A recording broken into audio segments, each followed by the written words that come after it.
Hello friend, आप सभी का स्वागत है जीके लाइन में। साथियों, आज की इस वीडियो में हम बात करने वाले हैं क्लास 9th के लिए हिंदी का जो पेपर है उसके बारे में। तो साथियों, ये आपका हिंदी का पेपर है वो पिछली परीक्षाओं के आधार पे है, तो आपको एक आइडिया लग जाएगा कि आपका जो पेपर है वो किस तरह का आता है और साथ ही कौन से पर्सन है वो इम्पोर्टेंट है। क्योंकि साथियों, आपको पता होगा कि एग्ज़ाम में हमेशा आपके चैप्टर के जो क्वेश्चन है वो लगभग रिपीट होते रहते हैं। ठीक है, तो आप जितने भी मॉडल पेपर आपके पहले वाले हैं या फिर आपके 2-3 साल पहले के जो पेपर लग चुके हैं उनको एक बार आप अच्छे से ज़रूर देख लिए। तो चलिए अपन यहाँ पे बात कर लेते हैं एक मॉडल पेपर के बारे में, ठीक है, जो आपकी परीक्षाओं में आ चुका है। तो सबसे पहले देखेंगे यहाँ पे आपको फर्स्ट खंड जो आपको दिया गया है, इसमें एक आपको गद्यांश दिया गया है। आप यहाँ पे देखिए, गद्यांश को आपको ध्यानपूर्वक पढ़ना है और कुछ क्वेश्चन आपको पूछे जाएंगे नीचे, उनका आंसर आपको देना है। तो साथियों, मैं आपको बता दूं कि गद्यांश और पद्यांश से संबंधित जो प्रश्न आपको पूछे जाते हैं उनको आपको बस अच्छे से समझना होता है। बाकी आपका आंसर जो गद्यांश आपका दिया जाता है उसी में से आपको टिक मार्क करना होता है, जो कि बहुत ही ईजी होता है और आसान होता है। जैसा कि साथियों, अगर मैं यहाँ पे बात करूँ उपयुक्त गद्यांश का उचित जो शीर्षक है वो क्या है, तो यहाँ पे आप इसको पढ़ेंगे तो यहाँ पे पढ़ने पे क्या बताया गया है, सामान्य ईश्वर के दो रूप माने गए हैं, सगुण एवं निर्गुण। जब परमात्मा को निराकार, अज, अनादि, सर्वव्यापी, गुणातीत, अगोचर, सूक्ष्म मानकर उसकी विवेचना की जाती है, तब उसे निर्गुण ब्रह्मा कहा जाता है। तो यहाँ पे अगर मोटे तौर पे बात की जाए तो उपयुक्त गद्यांश में जो ईश्वर भक्ति है, ठीक है, ईश्वर के जो रूप है उनके बारे में वर्णन किया गया है। तो आप इसका लिख सकते हैं, ईश्वर से संबंधित जो तथ्य है वो इसका शीर्षक हो गए। आगे देखिए यहाँ पे निर्गुण ब्रह्मा की दो विशेषताएं क्या हैं, तो यहाँ पे आपको इसका मिल जाएगा। निर्गुण ब्रह्मा की जो दो विशेषताएं हैं, आप इसको अगर पढ़ेंगे यहाँ पे, ठीक है, पूरा, तो यहाँ पे इसका स्पष्ट रूप से आपको आंसर मिल जाएगा। इसके बाद देखिए अपन आगे देखते हैं, निम्नलिखित पद्यांश को आपको ध्यानपूर्वक पढ़ना है और यहाँ पे प्रश्नों के आंसर आपको देने हैं। जैसा कि सपोज अगर बात की जाए, फूलों की राह पुरानी है, सूलों की राह नई साथी, सुमनों के पथ पर चरणों के कितने ही चिन्ह पड़े होंगे, लालेत फिर भी चलने को कितने ही चरण खड़े होंगे। तो यहाँ पे इस तरह का एक वर्णन किया गया है जो कि आपको दिया गया है। इसको आपको पढ़ने के बाद इसके रिगार्डिंग प्रश्न पूछे गए हैं, उनका आपको आंसर देना है। उपयुक्त गद्यांश का उचित शीर्षक, तो इसी तरह साथियों इस बार जो आपका मार्च अप्रैल में आपका एग्ज़ाम होने वाला है, ठीक है, तो उसमें भी आपको इसी तरह का पैटर्न है वो देखने को मिलने वाला है। तो आप पूरा अच्छे से पूरा पेपर का सेटअप समझ लें, क्योंकि सबसे इम्पोर्टेंट विद्यार्थियों के लिए क्या होता है कि पेपर जो आने वाले हैं, ठीक है, तो पेपर का जो फॉर्मेट है वो क्या रहेगा, किस तरह के पर्सन एग्ज़ाम में बनेंगे, क्या इस तरह से, ठीक है, तो ये पूरा अगर आपको समझ में आ जाता है तो पढ़ने में आसानी हो जाती है। ठीक है, क्योंकि आप पढ़ोगे, पासबुक से पढ़ रहे हो, ठीक है, या फिर बुक से पढ़ रहे हो, तो आपको कन्फ्यूजन हो रही है कि मैं क्या पढ़ूँ क्या नहीं पढ़ूँ। तो आप बेस्ट यही होगा कि आप जितने भी आपके प्रीवियस ईयर के पेपर हैं, मॉडल पेपर हैं, उनको पढ़ें। उससे आपको आइडिया हो जाता है अच्छे से कैसे आपको पढ़ना है। सेकंड सेक्शन देखिए, यहाँ पे सेकंड सेक्शन आपका जो ग्रामर का सेक्शन है वो आपका यहाँ पे होता है। यहाँ पे देखिए बिंदु दिए गए हैं जिनमें कि आपको एक निबंध लिखना होगा। अब इसमें क्या क्या दिए गए हैं, सबसे पहले इंटरनेट, वरदान और अभिशाप। तो ये जो पॉइंट आपको दिए गए हैं ये आपको इंडिकेट करते हुए लिखना होगा। नेक्स्ट देखिए, मेरा प्रिय कवि।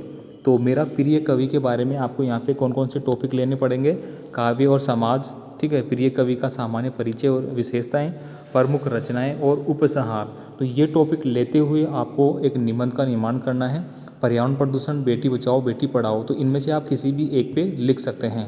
तो अगर मैं मोटे तौर पे बात करूँ तो बेटी बचाओ बेटी पढ़ाओ और जो पर्यावरण शिक्षा हो गई, और वर्तमान में जो कोविड-19 चल रहा था तो जो स्वास्थ्य है, ठीक है, तो कोविड-19 का स्वास्थ्य पर क्या प्रभाव पड़ा, या फिर आपकी जो शिक्षा है, ठीक है, शिक्षा पर कोरोना का प्रभाव, ठीक है, शिक्षा पर कोरोना का प्रभाव, इसको आप अच्छे से याद करें।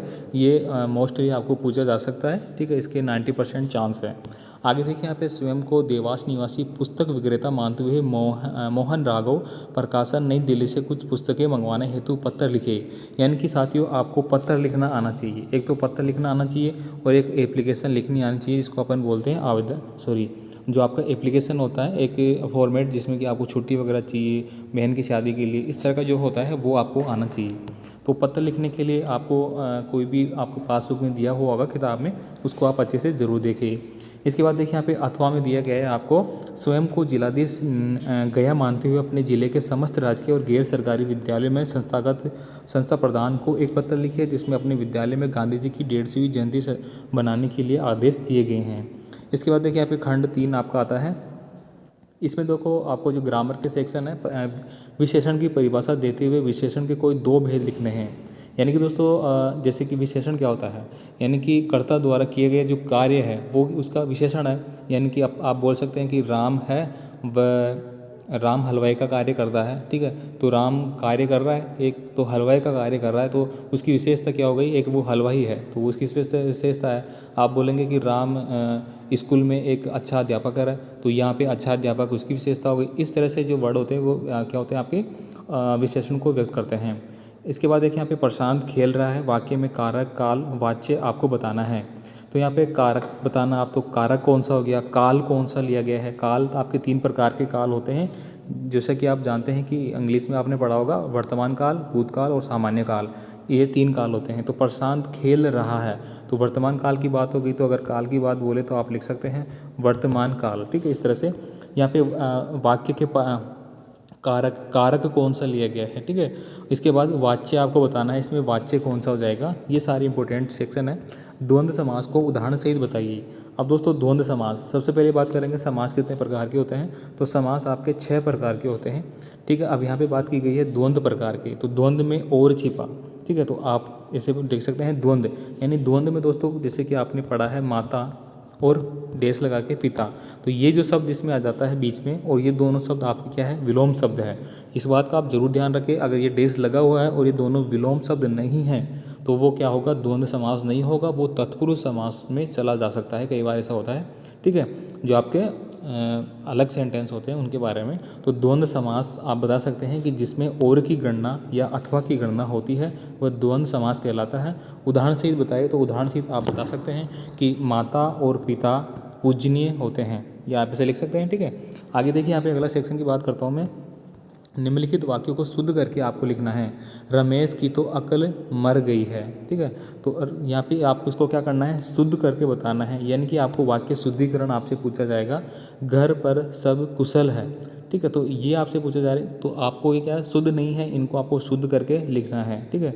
तो घर पर सब कुशल है, ठीक है। क्या घर पर सब कुशल मंगल है, इस तरह से हम बोल सकते हैं, घर पर सब कुशल मंगल है। आगे देखिए यहाँ पे अगला आपका आ जाता है मुहावरे से संबंधित। निम्नलिखित मुहावरों का अर्थ आपको लिखना है। पहला अर्थ कौन सा होता है, देखिए आसमान सिर पर उठाना। तो आसमान सिर पर उठाने का मतलब क्या होता है कि आपने आसमान सिर पे उठा रखा है, मतलब आपने बहुत उत्पात मचा रखा है, ठीक है। आप उसे बोल सकते हैं उत्पात मचाना, या बहुत उद्यम करना, जैसे अपन सिंपल भाषा में बोलते हैं उद्यमबाजी करना, ठीक है, शरारत करना, ठीक है। आगे देखिए ओखली में सिर देना। ओखली में सिर देने का मतलब क्या होता है कि मुसीबत, ठीक है। आप कैसे बोलेंगे, मुसीबत को लेना, मुसीबत को लेना, मुसीबत को गले लगाना, ठीक है। तो ओखली में जैसे बोलते हैं ना, अगर ओखली में सिर डाल ही दिया है तो फिर डरना क्या, ऐसे कहावत भी होती है। तो ओखली में सिर देने का मतलब यही होता है कि मुसीबत को गले लगाना। आगे देखिए यहाँ पे छोटा मुंह बड़ी बात लोकोक्ति का अर्थ क्या होगा। तो छोटा मुंह बड़ी बात, यानी कि योग्य व्यक्ति कोई व्यक्ति किसी बात के योग्य है नहीं है, फिर भी वो बात कह रहा है, ठीक है। तो छोटी बात बड़ी, छोटा मुंह बड़ी बात, इस तरह से हो सकता है। आगे देखिए यहाँ पे इसके बाद देखिए निम्नलिखित पद्यांश को सप्रसंग व्याख्या आपको करना है। 4th सेक्शन आपको दिया गया है, जिसमें कि आपको गद्यांश और पद्यांश का सप्रसंग व्याख्या करनी है। यहाँ पे देखिए पहला है, मेरे जीवन का ये है जब प्रथम चरण, इसमें कहाँ मृत्यु है जीवन ही जीवन, अभी पड़ा है आगे सारा यौवन, स्वर्ण किरण कोकोला पर बहता रे बालक मन, मेरे ही अवशिक्त राग से, ठीक है। तो इस तरह से आपको इसको पढ़ना है और इसका आपको सप्रसंग व्याख्या करनी है। या फिर आपको अथवा में दिया गया है सेकंड, आप इसको भी कर सकते हैं। क्या दिया गया है, उषा की लाली में अभी से गए निखर, हिमगिरी के कनक शिखर, आगे बड़ा शिशु रवि, बदली छवि देखता रह गया अपलक कवि, ठीक है। दोनों से आप कोई सा भी कर सकते हैं। इसके बाद देखिए यहाँ पे ये आपको एक गद्यांश दिया गया है, इसको भी आपको क्या करना है, सप्रसंग व्याख्या करनी है।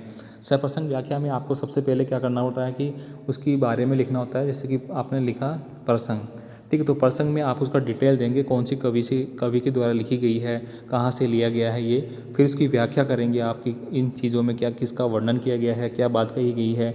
उसके बाद फिर आप क्या करोगे, उसका विशेष लिखोगे, ठीक है। तो ये सारी काफ़ी सारी चीज़ें इसमें लिखनी होती है, 3-4। इसके बाद देखिए यहाँ पे देखिए सेकंड वाला है, सूर्य का गोला पानी की सतह को छू गया, पानी पर दूर तक सोना ही सोना ढुल गया, इस तरह से आप कर सकते हैं। आगे देखिए यहाँ पे आगे की बात करें, यहाँ पे कन्यादान आपके कविता में स्त्री जीवन के प्रति ऋतुराज की गहरी संवेदना अभिव्यक्त हुई है, उसे अपने शब्दों में लिखना है। दूसरा देखिए, सुभद्रा कुमारी चौहान द्वारा रचित झांसी की रानी कविता का मूल भाव अपने शब्दों में लिखिए। संत दादू दयाल जी के जीवन पर आपको टिप्पणी लिखनी है। ईदगाह मुंशी प्रेमचंद के बहाल मनोविज्ञान चरितार्थ करने वाली प्रतिनिधि कहानी का आपको उदाहरण द्वारा स्पष्टीकरण करना है। आगे देखिए यहाँ पे, संदेशनी मधुबन कुपू भरे मथुरा के कौवों को संदेश में किस प्रकार दिया गया है। कवि कृपाराम खिड़की ने राजहंस पक्षी की क्या विशेषता बताई है। प्रकृति पद्मिनी के अंशुमाली प्रभो कविता में अंशुमाली शब्द किसकी ओर आया है। तो ये सारे क्वेश्चन दोस्तों बहुत ही ज़्यादा इंपॉर्टेंट आपके लिए, आप इनको याद करें, क्योंकि अगर ये एग्ज़ाम पे रिपीट होते हैं तो यहाँ से आपको बहुत अच्छा लाभ मिल सकता है। अभी आपके पास टाइम भी है, तो आप जितने भी मॉडल पेपर हैं, जितने भी प्रीवियस ईयर के पेपर है, 3 साल के मान लीजिए, ज़्यादा नहीं, ओनली 3 साल के पेपर आप हल कर लीजिए। यहाँ पे देखिए, सागरमल गोपा को बंदी क्यों बनाया गया। अमर शहीद पाठ के आधार पे आपको बताना है। सागरमल गोपा का संबंध जैसलमेर से था, ठीक है, और इन्होंने गुंडाराज नामक पुस्तक वगैरह ऐसी पुस्तकें लिखी थी, जैसलमेर का गुंडाराज, इस तरह से। तो उनके कारण जो जैसलमेर के शासक थे, उन्होंने उनके प्रति उन्होंने बहुत सारी बातें बोली थी, इसलिए उनको क्या किया, बंदी बना लिया गया, ठीक है, इस तरह से कारण था। यहाँ पे देखिए आगे का जो क्वेश्चन है, रामधारी सिंह दिनकर ने ईर्ष्या से बचने का क्या उपाय बताया है। ये भी वेरी वेरी इंपॉर्टेंट क्वेश्चन है दोनों ही। इसके बाद देखिए, मानव शरीर में विषय में लोक संत पीपा की विचार आपको बताना है। पीपा जी दोस्तों यहाँ पे आपके जयपुर से संबंधित थे, ठीक है। आगे देखिए यहाँ पे, निम्नलिखित प्रश्नों के एक पंक्ति में उत्तर देने। ऋतु वर्णन कविता की रचयिता का नाम क्या है, या कवि देव के आराध्य भगवान कौन है। हामिद ने मेले में क्या खरीदा और उसकी कीमत क्या थी, ठीक है। तो ये सारे क्वेश्चन वेरी वेरी इंपॉर्टेंट आपके लिए हो जाते हैं। इसके बाद देखिए यहाँ पे 29 नंबर का क्वेश्चन है। यहाँ पे निम्नलिखित रचनाकारों पर संक्षिप्त में आपको परिचय लिखना है, जिसमें महाकवि तुलसीदास या भारतेंदु हरिश्चंद्र, दोनों में से आप कोई सा भी लिख सकते हैं, ठीक है। ये पार्ट आपका शायद 12th क्लास में भी है इसके बारे में।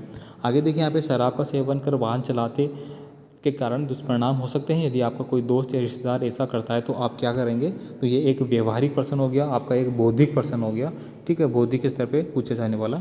तो सारा क्वेश्चन पूरा आपको इंक्लूड किया जाता है, बौद्धिक स्तर, ज्ञान पक्ष, कला पक्ष, ठीक है, भाव पक्ष। तो इनको देखते हुए आपका पूरा पेपर तैयार किया जाता है। तो ये क्लास 9th के लिए, ठीक है, हमने आज बात की है क्लास 9th के लिए हिंदी का जो आपका प्रीवियस ईयर पेपर है उसके बारे में। तो आपको अच्छे से समझ में आया होगा किस तरह का पेपर आता है। बाकी जो पेपर होंगे, वो जो भी पेपर हमें प्रोवाइड होंगे स्कूल से, वो आपको चैनल पे ज़रूर दिखाए जाएंगे, ताकि एग्ज़ाम में आप उनको अच्छे से कंडक्ट करके अच्छे नंबर ला सके। तो इसके लिए दोस्तों आप हमारे चैनल से जुड़े रहिए, इस चैनल को सब्सक्राइब करके रखें, वीडियो को लाइक करें, दोस्तों को शेयर करें। बाकी आपका कोई भी कमेंट है, आप हमें कमेंट कर सकते हैं। धन्यवाद।